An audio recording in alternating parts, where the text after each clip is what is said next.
Hello friends, welcome back to cinema secrets. இன்னைக்கு இந்த வீடியோவில் நான் பேச போகிறது ரொம்ப இன்ட்ரெஸ்டிங்கான ஒரு மேட்டர் நண்பர்களே. என்ன மேட்டர் அப்படின்னு பார்த்தீங்கன்னா, நம்ம தமிழ் சினிமாவை சேர்ந்த ஒரு சில நடிகர்கள், குறிப்பாக சொல்கிறேன், ஒரு சில நடிகர்களுக்கு ஒரு சில கொள்கைகள் ஒன்று இருக்குது சினிமாவில். அதாவது இந்த கொள்கையை மீறி அவங்க சினிமாவில் செயல்பட மாட்டாங்க. ஸோ இந்த மாதிரி கொள்கைகள் இருக்கிறதெல்லாம் ரொம்ப நல்ல விஷயம் நண்பர்களே. ஸோ அந்த நடிகர்கள்லாம் யாரு, அவங்களுக்கு இருக்க அந்த சினிமாவை சார்ந்த தனிப்பட்ட கொள்கைகள் என்ன, அதை கடைசி வரைக்கும் அவங்க மீறாம இருக்கிறது தான் பெரிய விஷயமே. ஸோ அந்த நடிகர்கள்லாம் யாரு, அந்த மாதிரியான வினோதமான கொள்கைகள்லாம் என்ன அப்படின்றத பத்தி இப்போ இந்த வீடியோல நான் பேச போறேன் நண்பர்களே. வாங்க நேரம் கடத்தாம வீடியோல போவோம். இப்போ இந்த லிஸ்ட்ல நான் முதலாவதா சொல்ல போறது நடிகர் டி ராஜேந்தர் அவர்கள். டி ராஜேந்தர் அவர்கள் ஒரு வெர்சடைலான ஒரு மனிதன் அப்படின்னு தான் நான் சொல்லுவேன். இன்னைக்கு அவரோட அருமை பெருசா யாருக்குமே தெரியல. அவரை எல்லாருமே ட்ரோல் பண்ணிட்டு தான் இருக்கும். ஆனா அவர் மிக நேர்மையான ஒரு மனிதர் மற்றும் மிக உழைக்கக்கூடிய ஒரு மனிதருங்க. அதாவது எனக்கு தெரிஞ்ச ஒரு சினிமால ஒரு யூனியன்ல இருக்கிற ஒரு மேக்கப் மேன், ஒரு நல்ல நண்பர். அவருக்கு எப்படியும் ஒரு 65 வயசு இருக்கும். ஒரு ஷூட்டிங்ல நான் அவரை பார்த்து பேசும்போது அவர் ஒரு எக்ஸ்பீரியன்ஸ் எனக்கு ஷேர் பண்ணியிருந்தார். என்னன்னு பாத்தீங்கன்னா, டி ராஜேந்தர் அவர்கள் அந்த காலகட்டத்தில் அவர் ஷூட் பண்ணும்போது பாத்தீங்கன்னா ஒரு 30 நாள் இல்ல ஒரு 15 நாள் ஷூட்டிங் எடுப்பாருங்க ஒரு படத்துக்கு. அந்த 15 நாளும் பாத்தீங்கன்னா யாருமே செட்ல தூங்க மாட்டாங்க. 15 நாள் தொடர்ந்து யாருமே தூங்க மாட்டாங்க, இன்க்ளூடிங் டி ராஜேந்திர சேர்த்து. அதாவது அந்த படம் 15 நாள் தான் மொத்த ஷூட்டிங் அப்படின்னு வச்சுக்கோங்களேன். 15 நாளும் தூங்க மாட்டாங்களாம். அதாவது கொஞ்சம் கூட ரெஸ்ட் இருக்காது. தொடர்ந்து தூக்கம் இல்லாம 15 நாள் ஒர்க்க முடிச்சதுக்கு அப்புறமா தான் தூங்குவாங்களாம். இந்த மாதிரி ஷூட்டிங் அந்த காலகட்டத்தில் டிஆர் படத்துல நடந்திருக்குங்க. நம்ப முடியுதா யாராச்சும்? 15 நாளா 2 நாள் தூங்காம இருந்திருக்குமா நம்ம? ஆனா 15 நாள் தூங்க மாட்டாங்க. அந்த அளவுக்கு ஒரு டெடிகேஷனான ஒரு ஒர்க்கர் தான் டி ராஜேந்தர் அவர்கள். ஆனா இன்னைக்கு அவரோட அருமை பெருமை தெரியாம நம்ம எல்லாருமே ஒரு ட்ரோல் பண்ணிட்டு இருக்கோம். இருந்தாலும் டிஆர் கிட்ட இருக்கிற ஒரு அற்புதமான ஒரு பாலிசி அவர் இன்னி வரைக்கும் கடைபிடிச்சிட்டு இருக்காரு. என்ன அப்படின்னு பாத்தீங்கன்னா, அவர் எந்த படத்துல நடிச்சாலும் அந்த படத்தின் கதாநாயகிகளை தொட்டு கூட நடிக்க மாட்டாருங்க. அதாவது ரொமான்டிக் சீன்ல நீங்க தொடர்ந்து ஓகே தொடமாட்டேன் அப்படின்ற மாதிரி ஒரு கொள்கையை பின்பற்றலாம். ஆனா சாதாரணமான ஒரு சீன்லயே அவர் தொடவே மாட்டாரு. ஒரு நார்மல் டச்சே பண்ண மாட்டாருங்க. அந்த மாதிரி தொடாம தான் நான் நடிப்பேன் அப்படின்ற மாதிரி இருப்பாரு. இதையும் தாண்டி இன்னொரு ஒரு அதிர்ச்சியான விஷயம் என்ன தெரியுங்களா? ஒரு சீன் அந்த ஹீரோயினுக்கு சொல்லி கொடுக்கணும்னு வைங்களேன், நம்ம அட்லீஸ்ட் பிஹைண்ட் த கேமராவாச்சும் தொட்டு சொல்லி கொடுக்கலாம். ஆனா பிஹைண்ட் த கேமரா கூட ஒரு ஹீரோயினுக்கு நடிப்பு சொல்லி தரணும்னா தொட்டு கூட சொல்லி கொடுக்க மாட்டாருங்களாங்க. கூட இருக்கிற அசிஸ்டன்ட் விட்டு தான், ஏப்பா அந்த பொண்ணுக்கு நடிப்பு இந்த மாதிரி வரணும் அப்படின்னு நீ சொல்லி கொடு, கைக்கு தொடுற மாதிரி நான் இருக்கும் அப்படின்ற மாதிரி அசிஸ்டன்ட் அனுப்புவாராம். ஸோ பிஹைண்ட் த கேமரா கூட அந்த டிசிப்ளினை ஃபாலோ பண்ணக்கூடிய ஒரு மனுஷன். அது மட்டும் இல்லாமல் இன்னொரு இன்சிடென்ட் நான் கேள்விப்பட்டேன். அது உண்மையா பொய்யா அப்படின்றது நான் தெரியல. ஆனா உண்மையாவே the gem of the person அப்படின்ற மாதிரி ஒரு சொல்றதுக்கான ஒரு அங்கீகாரம் நம்ம கொடுக்கலாம் இந்த ஒரு இன்சிடென்ட்ல இருந்து. என்னன்னு பாத்தீங்கன்னா, எப்பவுமே அந்த காலகட்டத்தில் ஷூட்டிங் ஆரம்பிக்கிறதுக்கு முன்னாடி ஒரு ஹீரோயினை ஒரு படத்துக்கு ஃபிக்ஸ் பண்ணிட்டா ஒரு சில ஃபிலிம் மேக்கர்ஸ் அந்த ஹீரோயின் டிஸ்கஷன் அப்படின்ற ஒரு விஷயத்துக்கு கூப்பிடுவாங்க. ஸோ டிஸ்கஷன் அப்படின்னா நீங்களே புரிஞ்சுக்கணும். ஸோ அந்த மாதிரி டிஆர் அவர்கள் அவரோட படத்துல ஒரு ஹீரோயின் அறிமுகப்படுத்தும் போது அந்த ஹீரோயினை டிஸ்கஷனுக்கு வாங்க அப்படின்ற மாதிரி கூப்பிட்டுருக்காரு. அந்த ஹீரோயினும் ஓகே, எல்லா ஃபிலிம் மேக்கர்ஸும் ஒரே மாதிரி தானே, வா போயிடுவோம் அப்படின்ற மாதிரி அந்த ஹீரோயின் போனதுக்கு இவர் என்ன பண்ணாரா, ஒரு சீனை கொடுத்து நடிக்க சொன்னாராம். நடிச்சு முடிச்ச உடனே ஓகேமா நீ தான் ஹீரோயின் செலக்டட் அப்படின்ற மாதிரி எழுந்து போயிட்டாராம். உடனே அந்த ஹீரோயின் ஒரு ஆர்வம் தாங்க முடியாம, சார் எல்லா ஃபிலிம் மேக்கர்ஸும் கிட்டத்தட்ட டிஸ்கஷன் கூப்பிட்டாங்கன்னா சில விஷயங்களை பண்ணுவாங்க, நீங்க மட்டும் ஒண்ணுமே பண்ணாம விட்டீங்க அப்படின்னதுக்கு சிரிச்சுக்கிட்டே போயிட்டாராம். எந்த மாதிரி ஒரு ஜெம் ஆஃப் த பர்சன். ஆனா இவ்வளவு ஒரு நல்ல மனிதருக்கு பிறந்தவர் தான் நடிகர் சிம்பு அவர்கள். அவரு இவரோட மானத்தை காப்பாத்துறதுக்கு கொஞ்சமாச்சும் டீசென்டா டிசிப்ளினா இருந்திருக்கலாம். ஆனா டோட்டலா வாங்கி போட்டாரு. எஸ்டிஆர் ஃபேன்ஸ் யாராவது இந்த வீடியோ பார்த்துருந்தீங்கன்னா கோவப்படாதீங்க. ரியாலிட்டி என்ன அப்படின்றத கொஞ்சம் யோசிச்சுட்டு கமெண்ட்ல நீங்க கழுவி ஊத்துங்க. இப்போ இந்த லிஸ்ட்ல இரண்டாவதா சொல்ல போற நடிகர் தான் நடிகர் ராஜ்கிரண் அவர்கள். அந்த காலத்துல ஒரு ப்ரொடியூசரா ஆரம்பிச்சு ஒரு டிஸ்ட்ரிபியூட்டர், அதுக்கப்புறம் ஒரு நடிகரா மாறி இன்னி வரைக்கும் ஒரு சக்சஸ்ஃபுல் நடிகராகவே அவர் வளர்ந்துட்டு வர்றாரு இல்லைங்களா? வளர்ந்து கொண்டே இருக்கிறார் அப்படின்னு நம்ம சொல்லலாம். ஆனா இவருக்கு ஒரு பாலிசி இருக்கு. என்னன்னு பாத்தீங்கன்னா, ஆட் பிலிம்ஸ்ல எத்தனை கோடி கொடுத்தாலும் நான் நடிக்க மாட்டேன் அப்படின்ற மாதிரி. அதுக்கு ஒரு சம்பவமும் நடந்திருக்கு. என்னன்னா, ஒரு ஃபேமஸான வேஷ்டி கம்பெனி இவரை அணுகியிருக்காங்க. உங்களுக்கு ஒரு சில கோடிகள் தரேன், எங்களோட ஆட்ல நீங்க நடிக்கணும் அப்படின்ற மாதிரி.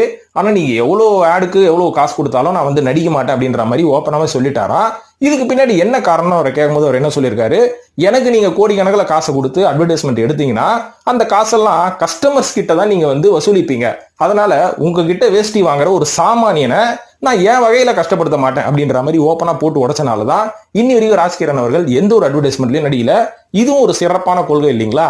மூன்றாவதா கேப்டன் விஜயகாந்த் அவர்களை பத்தி சொல்லலாம். இவரும் பாத்தீங்கன்னா எந்த ஒரு ஆட் பிலிம்லயும் பெருசா நடிச்சதே கிடையாது. ஆனா இவங்களை ஒரு பெரிய கொக்கோ கோலா கம்பெனி அணுகியிருக்காங்க. ஒரு சில கோடிகள் நான் தரேன், அதுவும் 80களிலேயே நான் தரேன், நீங்க எங்க கம்பெனியை ப்ரமோட் பண்ணணும் அப்படின்ற மாதிரி சொன்னதுக்கு விஜயகாந்த் அவர்கள் அந்த ஆட்ல நடிக்க மறுத்துட்டாரா. அதுக்கு சொன்ன முக்கியமான காரணம் என்னன்னு பாத்தீங்கன்னா, உங்களோட கொக்கோ கோலா எந்த அளவுக்கு மக்களுக்கு பயன் தரும் அப்படின்ற அந்த ஒரு பிசினஸ் ட்ரிக் எல்லாம் தெரியாது. இது தெரியாம நான் கொக்கோ கோலா ஆட்ல நடிச்சு என் ரசிகனை இந்த கொக்கோ கோலா குடின்னு சொல்லி அவனுக்கு ஏதாவது ஒன்று ஆயிடுச்சுன்னா அதுக்கு நான் பொறுப்பாக முடியாது. அதனால நீங்க எவ்வளவு கோடி கொடுத்தாலும் நான் வரமாட்டேன் அப்படின்ற மாதிரி ஓப்பனா சொல்லியிருக்காரு விஜயகாந்த். ஆனா இவரோட பேர்ல பாதியில இருக்கிற இன்னொரு நடிகர் ரொம்ப ஜாலியா டான்ஸ் எல்லாம் அடிக்கிட்டு இந்த கோக்கை ப்ரமோட் பண்ணாரு. அதுக்கப்புறம் அப்படியே அந்தர் பெல்ட்டையும் அடிச்சாரு. அதெல்லாம் வேற ஒரு கதை. இதே மாதிரி விஜயகாந்த் கிட்ட இன்னொரு இன்னொரு சிறப்பு அம்சமும் இருக்கு. என்னன்னு பாத்தீங்கன்னா, அவரோட கெரியர்ல ஒரு 150 படத்துக்கு மேல நடிச்சிருப்பாரு இல்லைங்களா. ஆனா தமிழ் சினிமாவை தாண்டி, தமிழ் மொழியை தாண்டி எந்த படத்துலயும் அவர் நடிச்சதே கிடையாது. எந்த மொழி படங்களும் அவர் அக்செப்ட் பண்ணதே கிடையாது. அவருக்கு அழைப்பு வந்திருக்காமையா இருக்கும், ஆனா நடிச்சா தமிழ் படம் தான் அப்படின்ற மாதிரி அந்த கொள்கையை கடைசி வரைக்கும் பின்பற்றினார் நடிகர் விஜயகாந்த் அவர்கள். இதே மாதிரி நான்காவதா நடிகர் செந்தில் மற்றும் கவுண்டமணி, இவங்க ஒரு காலகட்டத்தில் எந்த அளவுக்கு தமிழ்ல பீக்கா இருந்தாங்க அப்படின்னு தெரியும். சோ தமிழ்ல ஒரு நடிகர் பீக் ஆயிட்டா அவங்கள மற்ற மொழிகள்ல கூப்பிடுறதுன்றது ஒரு வாடிக்கையான விஷயம், ஒரு பிசினஸ் ட்ரிக் அப்படின்னு நம்ம சொல்லலாம். இதே மாதிரி அந்த காலகட்டத்தில் கவுண்டமணி மற்றும் செந்தில் இவங்களுக்கும் பல மொழிகள்ல நடிக்கிறதுக்கான வாய்ப்புகள் வந்தோம். தமிழ் மொழியில தான் நடிப்பேன் அப்படின்னு போல்டா இருந்தவர் தான் நடிகர் கவுண்டமணி மற்றும் செந்தில்.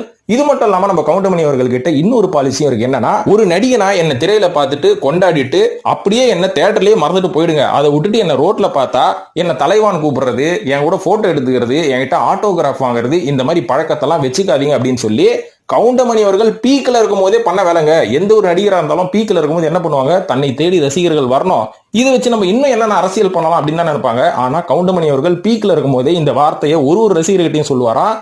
யாராவது வந்து கையில ஒரு ஆட்டோகிராஃப் போடுங்க அப்படின்னா, உனக்கு வேற வேலை இல்லையா, நடிகனா பாருங்க அப்படின்னு ஒரு 1/4 மணி நேரம் கூப்பிட்டு அட்வைஸ் பண்ணிட்டு தான் விடுவாரா. இந்த மாதிரி ஒரு நிகழ்வு என் நண்பருக்கே ஏற்பட்டுச்சு. நாங்கெல்லாம் ஸ்கூல் படிக்கும் போது அப்ப எங்களோட ஸ்கூல்ல கவுண்டமணி அவர்கள் ஒரு ஷூட்டிங் வந்தாரு. அப்ப என் நண்பர் சுறுசுறுப்பா போயிட்டு அவர்கிட்ட ஒரு ஆட்டோகிராஃப் வாங்கலாம்னு சொல்லி ஒரு நோட்டை நீட்டினதுக்கு கவுண்டமணி பக்கத்துல உட்கார வச்சு, ஏன்பா படிக்கிற வயசுல உனக்கு எதுக்கு இந்த நடிகர் மோகம், ஏன் எங்கிட்ட எல்லாம் வந்து கையெழுத்து வாங்குற அப்படின்னு ஒரு 1/4 மணி நேரம் அவருக்கு அட்வைஸ் பண்ணிட்டு அப்புறம் தான் ஆட்டோகிராஃப் போட்டு அமிச்சாரு. சோ அப்பவே நாங்க இவரை பத்தி பேசிட்டு இருந்தோம், எங்க போடுற கவுண்டமணி இந்த மாதிரிலாம் சொல்றாரு அப்படின்னு சொல்லி. ஆனா அது வந்து எந்த அளவுக்கு வந்து பெரிய விஷயமா ஆகும் நாங்க எதிர்பார்க்கல. ஆனா இன்னைக்குன்னு பாத்தீங்கன்னா கவுண்டமணி அவர்கள் அன்னைக்கு செய்தது ஒரு மிகப்பெரிய ஒரு சிறப்பான விஷயம். அதுதான் அவரோட பாலிசி அப்படின்ற மாதிரி நம்ம ஏத்துக்கணும். இதையும் தாண்டி இன்னைக்கு நம்ம அஜித்தை தானே சொல்லுவோம், எந்த ஒரு பப்ளிக் ஃபங்க்ஷனுக்கும் வரமாட்டாரு, அதுக்கப்புறம் எந்த ஒரு படம் ப்ரமோஷனுக்கும் வரமாட்டாரு, எதுக்கும் வரமாட்டாரு அப்படின்ற மாதிரி நம்ம மாறுதட்டி கொள்வோம். ஆனா கவுண்டமணி அவர்கள் அன்றே ஆரம்பித்து விட்டார் இந்த ஒரு பாலிசியை. எந்த ஒரு பப்ளிக் ஃபங்க்ஷனுக்கும் வரமாட்டாரு. ஆனா கவுண்டமணி கிட்ட இருக்கிற இன்னொரு சிறப்பு என்ன தெரியுங்களா, நடிகர் சங்கம் கூட்டம் எப்போ கூட்டினாலும் கவுண்டமணி அவர்கள் வந்துருவாரு. சோ அவரோட கொள்கையில ஒரு தெளிவா இருக்காரு. என்னன்னா, பப்ளிக்ல வந்து மேடையை பிடிச்சி இவனை பாராட்டுறேன் அவனை பாராட்டுறேன்னு சொல்லி மத்தவனுக்காக நம்ம பேசுறதை விட்டுலாம். ஆனா நம்மளுக்கு யூனியன் ஒன்று இருக்கு, அந்த யூனியன்ல இருக்கிற நடிகர்களை மதிச்சு அந்த யூனியன் மீட்டிங்க்கு போனோம்னு அந்த யூனியன் மீட்டிங்ல கவுண்டமணியை நான் எப்பவுமே பார்ப்பேன். சோ கவுண்டமணி அவர்கள் அவரோட பாலிசியில தெளிவா இருக்காரு. ஆனா அஜித் அவர்களை நான் தப்பா சொல்றேன்னு நினைக்காதீங்க. இவர் வந்து எதனால அந்த மாதிரி தவிர்க்கிறார் அப்படின்னு பாத்தீங்கன்னா, நிறைய இடத்துல வாயை விட்டு மாட்டிறாரு அஜித் அப்படின்றத அவரே ஓப்பனா சொல்லிட்டாரு. அதனாலதான் நான் வந்து கலந்துக்கிறது இல்லைன்னு. இது வந்து ஒரு பெருமையான விஷயம் எல்லாம் கிடையாது. பெருமையான விஷயம்னா கவுண்டமணி அவர்கள் பண்ணதுதான் பெருமையான விஷயம். எந்தெந்த இடத்துக்கு போனோம் எந்தெந்த இடத்துக்கு போக கூடாதுன்ற ஒரு தெளிவு அவர்கிட்ட இருக்குது பாத்தீங்களா. இதே மாதிரி நடிகர் சூர்யா மற்றும் சிவராஜ் இவங்க 2 பேரும் ஒரு பெரிய கொள்கையை வந்து இன்னி வரைக்கும் ஃபாலோ பண்ணிட்டு இருக்காங்கன்னு சொல்லணும். என்னன்னா, அவங்க நடிகிற படங்களில் கதாநாயகிகள் கூட லிப்லாக் அப்படின்ற ஒரு சீன்ல நடிக்கவே மாட்டேன் அப்படின்ற ஒரு கொள்கை தான். ஏன்னா சூர்யா அவர்கள் என்ன காரணத்தினால அதை பண்ணல, ஏன்னா எனக்கு மேரேஜ் ஆயிடுச்சு அதனால நான் பண்ணக்கூடாது, நான் ஒரு பேட் எக்ஸாம்பிளா யூத்துக்கு இருக்கக்கூடாதுன்னு சொல்லி தான் மாற்றான் படத்துல வந்த லிப்லாக்க கூட இவங்க சில மேட்சிங் பண்ணி சீட் பண்ணி தான் எடுத்தாங்க.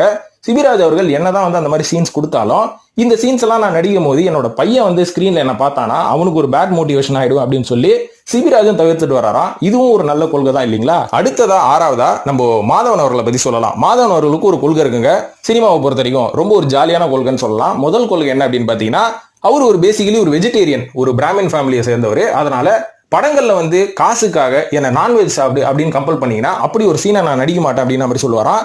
இதை கேட்டோன்னா கண்டிப்பா உங்களுக்கு ஒரு குழப்பம் வரேங்க. மின்னலையில வந்து கொத்தி கொத்தி கோழி கறியை தின்னுந்தாரு, அதுக்கப்புறம் நாங்க சேட்டையா வேட்டையா அந்த படத்துல கூட அப்படியே லெக் பீஸ் எடுத்து கடிப்பாரு அப்படின்னு கேட்டீங்கன்னா, இது எல்லாமே பாத்தீங்கன்னா கோழிகறியே கிடையாதுங்க. அதாவது மின்னலே படத்துல சாப்பிட்டது இந்த சோயா சங்க்ஸ் அப்படின்னு நம்ம சொல்லுவோம் பாத்தீங்களா, எனக்கு இந்த மீல் மேக்கர் தான் கோழி மாதிரி செஞ்சு கொடுத்தாங்களாம். அந்த கோழி மாதிரி செஞ்சு கொடுத்ததே கோழியா நினைச்சு வாந்தி எடுக்கிற அளவுக்கு சாப்பிடுவாரு. அதுக்கப்புறம் அந்த வேட்டை படத்துல வேற ஏதோ ஒரு பிரெட் மாதிரி கொடுத்தாங்களாம், அது அவரே ஓப்பனா சொல்லிட்டாரு, நான் 2 சீன்லயும் சிக்கன் சாப்பிடலங்க, எனக்கு இந்த ஆர்டிபிஷியலான ஒரு மீட் அந்த மாதிரி தான் கொடுத்தாங்க, ஆனா நான் சாப்பிட மாட்டேன், அதுதான் என்னோட கொள்கை அப்படின்னு இருக்காரு. இதையும் தாண்டி எவனாவது என்ன டான்ஸ் ஆட கூப்பிட்டீங்கன்னு வைங்களேன், அந்த படத்துல நான் நடிக்கவே மாட்டேன், அப்படியே நடிச்சாலும் எனக்கு டான்ஸுக்கு மட்டும் நீங்க 1 கோடி ரூபாய்க்கு மேல கொடுக்கணும், ஏன்னா எனக்கு டான்ஸ் ஆட வராது, என்ன ஏன் சாவடிக்கிறீங்க அப்படின்ற மாதிரி சொல்லுவாரா. அதனால தான் மேக்சிமம் ஒரு படத்துல டான்ஸ் சீக்வன்ஸை வர வர எல்லாம் குறைச்சிக்கிட்டே வந்துட்டாங்க.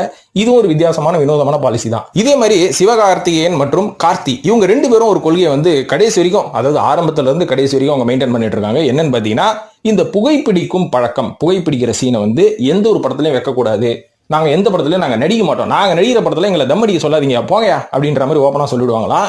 இதை கேட்டவொன்னா ஒரு சில நெட்டிசன்ஸுகளுக்கு ஒரு சின்ன டவுட் வரும், ஏன் சிகரெட் மட்டும் தான் பிடிக்க மாட்டீங்க, ஆனா சரக்கு மட்டும் எல்லா படத்துலயும் அடிச்சிட்டு இருக்கீங்க அப்படின்னு கேட்டீங்கன்னா, இங்கதான் இருக்குது மேட்ரு. அதாவது சரக்கு அப்படின்றது வந்து ஒரு படத்துல ஒரு நடிகர் அந்த மாதிரியான ஒரு கதாபாத்திரம் பண்ணாருன்னா அவர் பண்ண வேண்டிய ஒரு கட்டாயத்துக்கு தள்ளப்படுறாங்க. அதாவது அவர் சிவகார்த்திகேயன் ஒரு சில படத்துல வந்து சரக்கு அடிக்கிற சீன்ஸ் எல்லாம் வரும், ஆனா அது எல்லாமே அந்த கதாபாத்திரத்தோட ஒன்றி நடக்கிற ஒரு விஷயமா இருக்கும். ஆனா சிகரெட்ன்றது எதோடவும் ஒன்றி வராது. அதாவது ஒரு துக்கத்துல இருக்கிறவன் சிகரெட் பிடிக்கிறான், அதுக்கப்புறம் ஒரு சந்தோஷத்துல இருக்கிற சிகரெட் பிடிக்கிறான் அப்படின்ற மாதிரிலாம் வந்து நம்ம போற போக்குல சிகரெட் எடுத்துட்டு போக முடியாது. அது வந்து அவனோட அன்றாட பழக்கம் மாதிரி தான் எல்லாமே ஆயிட்டு வருதே தவிர, சிகரெட் வந்து கம்பல்சரியா படத்துல அடிச்சுதான் தன்னோட கெத்த காமிக்கணும் அப்படின்ற மாதிரி அவசியமே கிடையாது. இதனாலதான் சரகடிக்கிற சீன் வந்து சில படங்களில் கட்டாயமாக அந்த கதாபாத்திரத்துக்கு இருந்தாலுமே கூட சிகரெட் பிடிக்கிற மாதிரி சீன் வந்தா மேக்சிமம் இவங்க 2 பேரும் அவாய்ட் பண்ணிடுவாங்களாம். ஏன்னா smoking is very very injurious to health. ஏன்னா ட்ரிங்கிங் வந்து அகேஷனலி அப்படின்னு சொல்லிட்டு போயிடலாம், ஸ்மோக்கிங் அகேஷனலி கிடையாது, எவ்ரிடே அது ஒரு ஹேபிட்டாவே மாறிடுது இல்லைங்களா. அதனாலதான் மேக்சிமம் இவங்களோட ரசிகர்களுக்கு மற்றும் சினிமா ரசிகர்களுக்கு இவங்க என்கரேஜ் பண்றதே இல்லை அப்படின்ற மாதிரி சொல்லப்படுது. இதே மாதிரி இன்னொரு நடிகர் நம்ம சொல்லலாம், யாரு, நம்ம விஜய் சேதுபதி சொல்லலாம் இல்லைங்களா. இவர் ஒரு பாலிசி வச்சிருக்காரு, என்னன்னா நான் எந்த படத்துல நடிச்சாலும் என்னோட ஹீரோயினை என் பொண்ணு வயசு இருந்தா நான் நடிக்கவே மாட்டேன். ரவா, இதெல்லாம் தமிழ் சினிமாவோட கல்ச்சர்ப்பா, இதை மாத்தலாமா? எவ்வளவு பெரிய சூப்பர் ஸ்டார் நடிகர்லாம் அவரோட பேத்தி நடிகர்கள் கூட நடிச்சுனுக்கிறாரு, இவன் தான் கொள்கை கடைப்பிடிக்கிறான் அப்படின்னு விஜய் சேதுபதி திட்டாதீங்க. அவர் வந்து கரெக்டா தான் ஃபாலோ பண்றாரு. அவர் வந்து ஓப்பனாவே சொல்லிடுறது எல்லா மேடையிலையும், அதாவது எனக்கு ஹீரோயினா போடுறீங்களா, அந்த பொண்ணோட வயசு என்ன, ஐயோ இவ்வளவு கம்மியா, வாய்ப்பே இல்லை, எனக்கு கெமிஸ்ட்ரி ஒர்க் அவுட் ஆகாது அப்படின்னு ஜகா வாங்கிட்டு வரான். இதே மாதிரிதான் கீர்த்தி செட்டி அப்படின்னு ஒரு பொண்ணு வந்து இவரு கூட உப்பண்ணான்னு ஒரு படத்துல பொண்ணா நடிச்சது. அந்த படத்துல இவர் வில்லன் கதாபாத்திரம் மாதிரி பண்ணிருப்பாரு. இதே பொண்ணு அடுத்த படத்துல தமிழ் படத்துல இவருக்கு ஹீரோயினா போட்டப்போ ஓப்பனாவே சொல்லிட்டாராம், இந்த பொண்ணுலாம் எனக்கு ஹீரோயின் வேணா, போன படத்துல தான் இது என் பொண்ணா நடிச்சது, என்னால வந்து ஹீரோயினா மறுபடியும் நடிக்க என்னால முடியாது அப்படின்ற மாதிரி. ஆனா நம்ம நடிகர் என்ன பண்ணாரு, பேத்தி மாதிரி பொண்ணு மாதிரி ஒரு படத்துல நடிச்சுட்டு அது வளர்ந்தவொன்னா அது கூட ஜோடி போட்டு நடிச்சது. அந்த மாதிரி ஆளுங்களாம் இருக்கும்போது இந்த ஆளும் ஒரு நேர்மையான ஒரு மனிதன், நல்ல பாலிசி. 8வது நடிகர் மோகன், அதாவது நம்ம மைக் மோகன் அப்படின்னு சொன்னாதான் புரியும், ஆனா மைக் மோகன் சொன்னா அவருக்கு பிடிக்காது.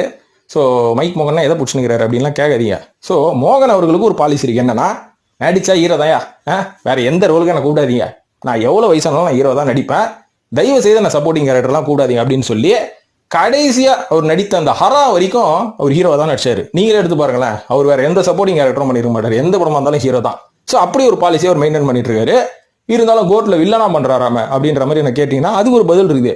கோர்ட்ல அவர் ராவான ரவுடி, ராவான வில்லலாம் கிடையாது, அவரும் ஒன் ஆஃப் த ஹீரோ தான் அந்த படத்துல. அந்த படம் பார்க்குற எல்லாருக்குமே தெரியும். ஏன்னா அவர் வந்து அந்த கோர்ட்ல ஒத்துக்கிட்டதுக்கு ஒரு ரீசன் இருக்கான். இவர்கிட்ட முதல் வெங்கட் பிரபு வந்து நீங்க தான் சார் விஜய்க்கே வில்ல அப்படின்னு சொன்னதுக்கு ஃபர்ஸ்ட் ஒத்துக்கவே இல்லையா. அதுக்கப்புறம் எல்லாம் கம்பல் பண்ணிருக்காங்க, சார் உங்களுக்கு ஒரு கம்பேக் படமா அமையும் சார், தளபதி விஜயோட படம் அப்படின்ற மாதிரி சொன்னதுக்கு அந்த டைரக்டருக்கு இவர் ஒரு செக் வச்சுக்கிறாரு, என்ன தெரியுங்களா, இந்த படத்துல நான் வில்லனா ஒரு நெகட்டிவ் விஷயத்துல என்ன காமிக்காதீங்க, எனக்குன்னு ஒரு பேக் ஸ்டோரி வை, எனக்குன்னு ஒரு பாசிட்டிவான ஒரு பிளாஷ்பேக் வச்சு இந்த பிளாஷ்பேக்ல நடந்த ஒரு பிரச்சனையால இவன் வந்து இந்த மாதிரி நெகட்டிவா மாறிட்டான் அப்படின்னு என்ன காமி, அப்ப கூட அதுல ஹீரோயிசம் இருக்கணும், அப்பதான் நான் நடிப்பேன்னு சொல்லி கதையே மாத்தி விட்டுருக்காரு. அது ஏத்த மாதிரி தான் கதையே வந்துக்குது. பார்க்கும் போது தெரியும் கிரேட்டஸ்ட் ஆஃப் ஆல் டைம் அப்படின்னு தளபதி விஜய் மட்டும் இல்ல, அந்த படத்துல நடிச்ச பிரசாந்தும் கிரேட்டஸ்ட் ஆஃப் ஆல் டைம், பிரபுதேவாவும் கோட்டு, மோகனும் கோட்டு தான். இதே மாதிரி 9வதா நம்ம எம்ஜிஆர் அவர்களை பத்தி சொல்லணுங்க. ஒரே ஒரு படத்துல தாங்க சிகரெட் பிடிக்கிற மாதிரி நடிச்சாரு. இதுக்கப்புறம் இவரோட ஃபேன்ஸ் ஃபாலோயிங்ஸ் எல்லாமே அதிகமானதுக்கு அப்புறமா என்னோட ஃபேன்ஸை வந்து நான் தப்பான ரூட்ல கொண்டு போக மாட்டேன், அவங்கள சரியான பாதையில தான் கொண்டு போவேன்னு சொல்லி எந்த படத்துலையும் சிகரெட் பிடிக்கிற காட்சி, சரக்கடிக்கிற காட்சி, இது ரெண்டுமே இருக்கவே இருக்காது. இதையும் தாண்டி அவரோட படத்துல ஒரு ஹைலி ப்ரொமோட்டட் இந்த ஆக்டிவிட்டிஸ், ஸ்டண்ட் ஆக்டிவிட்டிஸ், கம்பு சுத்துறது, கத்தி சண்டை போடுறது, எக்ஸசைஸ் பண்ணி பாடியை நல்லா வச்சுக்கிறது, இந்த மாதிரி ப்ரமோட் பண்ணி அவரை ஃபாலோ பண்ற பல பேர் ஸ்டண்ட் மாஸ்டராகவும் கத்தி சண்டை வீரர்களாகவும் குத்துச்சண்டை வீரர்களாகவும் ஒர்க் அவுட் பண்ற அந்த பழக்கத்துக்குள்ள வந்திருக்கிறாங்க. MGR is a good influencer. அதுக்கப்புறம் அவரோட பாலிசியும் கண்டிப்பா எல்லாருமே ஃபாலோ பண்ணக்கூடிய ஒரு பாலிசியை எம்ஜிஆர் அவர்கள் படங்களில் கடைபிடித்தார். இதெல்லாம் ரைட்டுவா, எம்ஜிஆர் வேற ஒன்னுத்தையும் ஃபாலோ பண்ணாரு, ஹீரோயின்களுக்கு கூட எல்லாம் இன்டிமெசி ரொம்ப ஓவரா இருந்தது அப்படின்னு சொன்னீங்கன்னா எங்க அதுதாங்க வாழ்க்கையோட சுழற்சி. அது இல்லைன்னா எப்படிங்க, நம்ம பப்ளிக்ல வேணா உத்தம மாதிரி இதெல்லாம் எனக்குலாம் வேணவே வேணாம் அப்படி எப்படியாது என்னத்த படத்துல காமிக்கிறேன்றீங்க, தனியா இருக்கும்போது குடும்பத்தோடு இருக்கும்போது என்ன பண்ணுவீங்க, பிராக்டிக்கலா யோசிக்கணும். சும்மா வந்து நம்மளுக்கு சோசியல் மீடியா கிடைச்சிருச்சுன்னு எல்லாத்தையும் சொல்லக்கூடாது. ஸோ அதுவும் வாழ்க்கைக்கு தேவையானது தான். ஸோ தேவையானது தான் அவர் வந்து பேசியிருக்காரு, ப்ரமோட் பண்ணியிருக்காரு, தவிர தேவையில்லாதெல்லாம் அவர் பேசல, காமிக்கவும் இல்லை. சரி, இவ்வளோ நேரம் ஹீரோக்களை மட்டும் தானே பேசணும், ஏன் ஹீரோ எங்களுக்கு பாலிசி இல்லை அப்படின்னு கேட்டீங்கன்னா இருக்குது. நடிகை மீனா அவர்களுக்கு ஒரு பாலிசி இருக்கு. என்னன்னா நீங்க எவ்வளோ கோடி கொட்டி கொடுத்தாலும் நான் வந்து ஒன்று ஹீரோயினா நடிக்கிறேன், இல்லை கேரக்டர் ரோல் பண்றேன், இந்த வில்லி ரோலுக்கெல்லாம் என்ன கூப்பிடாதீங்க அப்படின்ற மாதிரி இருப்பாங்களாம். ஆனா சமீபத்தில் உங்களுக்கு ஒரு வாய்ப்பு வந்தது, நீங்க கேட்குற கோடியில உங்களுக்கு சம்பளம் தரேன், ஆனா தளபதி விஜய் அவர்கள் நடிக்கக்கூடிய 69வது படத்துக்கு அந்த படத்துல நீங்க வில்லியா நடிக்கணும் அப்படின்ற மாதிரி கேட்டிருக்காங்க. வாய்ப்பே இல்லை ராஜா, வாய்ப்பே இல்லை அப்படின்னு வந்த ப்ரொடியூசரையும் டைரக்டரையும் துரத்தி அமிச்சிட்டாங்களாம். அந்த தளபதி 69வது படம் என்ன படம் சொல்லுங்க கமெண்ட்ல. இப்போ அடுத்ததா வேற எந்த ஹீரோயினை பத்தி நம்ம சொல்லலாம் அப்படின்னு பாத்தீங்கன்னா நடிகை கங்கனா ரனாவத். ஸோ கங்கனா ரனாவத் அவர்கள் வந்து இவங்களுக்கு ஒரு கொள்கை இருக்கு, என்னன்னா அம்பானி குடும்பத்துக்கு எல்லாம் போனீங்கல்ல இந்தியால இருந்து, பத்திரிக்கை வச்சவொன்னு ஓடுனீங்கள, நான் மட்டும் வந்தனா பத்தியா, நானும் அவங்க கட்சி தானே, ஆனா வரல பத்தியா, ஏன் வரலன்னு சொல்லி எனக்கு ஒரு கொள்கை இருக்குது. அது என்ன கொள்கைனா, எவ்வளவு கோடி விட்டு கொடுத்தாலும் எந்த ஒரு கல்யாணத்திலையும் போய் பள்ளி இழிச்சுக்கிட்டு பர்ஃபார்மன்ஸ் பண்றது என் வேலை கிடையாது. இதே மாதிரி நடிகை சாய் பல்லவி அவர்களோட சொல்லலாம். இனி ஒரு போல்டான நடிகை அப்படின்ற ஒரு பேர் வாங்கியிருக்காங்க. தப்பான ரூட்ல போல்டான நடிகை கிடையாதுங்க. உண்மையாவே அவங்க படம் செலக்ட் பண்ற அந்த ஒரு அவங்களோட ஸ்டைலே பாத்தீங்கன்னா ரொம்ப போல்டா இருக்கும். அவங்களோட கேரக்டர் ஆகட்டும், அவங்க படத்துல நடிக்கிற அந்த ஒரு விஷயங்கள் ஆகட்டும், தேர்ந்தெடுக்கிற ஸ்கிரிப்ட் ஆகட்டும், இது எல்லாமே ரொம்ப போல்டா இருக்கும். ஸோ இதையும் தாண்டி இன்னொரு போல்டான ஒரு விஷயத்தையும் பண்ணியிருக்காங்க. என்னன்னா, அவங்கள தேடி ஒரு ஃபேர்னஸ் கிரீம் கம்பெனி வந்திருக்கு. அவங்க எவ்வளவு கோடி வேணாலும் தரேன், எங்க ஃபேர்னஸ் கிரீம் இதுல நீங்க பிராண்ட் அம்பாசிடரா மாறிடுங்க அப்படின்னு சொன்னதுக்கு ஒத்துக்கவே இல்லையா. ஏன்னா நான் நேச்சுரலா நான் எப்படி இருப்போம், நான் அப்படிதான் இருப்பேன். அப்படிதான் என் ஃபேன்ஸையும் நான் இருக்க சொல்லுவேன். உங்க ஃபேர்னஸ் கிரீம் போட்டதுக்கு அப்புறம் எல்லாரும் வெள்ளையாவாங்கன்னு சொல்லி நான் ப்ரமோட் பண்ணா என் ஃபேன்ஸுக்கு நான் தப்பா எல்லாத்தையும் போர்ட்ரே பண்ற மாதிரி இருக்கும் இல்லைங்களா. ஸோ அது எனக்கு பிடிக்காது அப்படின்ற மாதிரி ஓப்பனாகவே சொல்லிட்டு இருக்காங்க. இதனாலதான் சாய் பல்லவி அவர்கள் பெரும்பாலான ஆட் ஃபிலிம்ஸ்ல அவங்க பெருசா நடிக்கிறது இல்லை அப்படின்ற மாதிரியும் சொல்லப்படுது. இருந்தாலும் கொஞ்சம் நடிச்சிட்டு இருக்காங்க. ஆனா அதுலயும் இவங்களுக்குன்னு ஒரு பாலிசி இருக்கு. அவங்க ப்ரமோட் பண்ற பிராண்ட் கரெக்டா ஜென்யூனா இருந்தா மட்டும் தான் பண்ணுவாங்களாம். சோ நண்பர்களே, இதுல ஒரு சில நடிகர்களோட பாலிசிஸை பத்தி சொன்னேன். இதையும் தாண்டி இந்த நடிகருக்கு கூட இந்த பாலிசி இருக்கு அப்படின்னு உங்களுக்கு தெரிஞ்சா அந்த நடிகர் யாருன்றத கமெண்ட்ல போடுங்க. இது மாதிரி இன்னும் நிறைய வித்தியாசமான விஷயங்களை நம்ம சினிமா சீக்ரெட்ல தொடர்ந்து பேசுவோம். அதை நீங்க பார்க்கணும்னா நம்ம சேனலை ரெகுலரா சப்ஸ்கிரைப் பண்ணிட்டு ஃபாலோ பண்ணுங்க நண்பர்களே. நன்றி.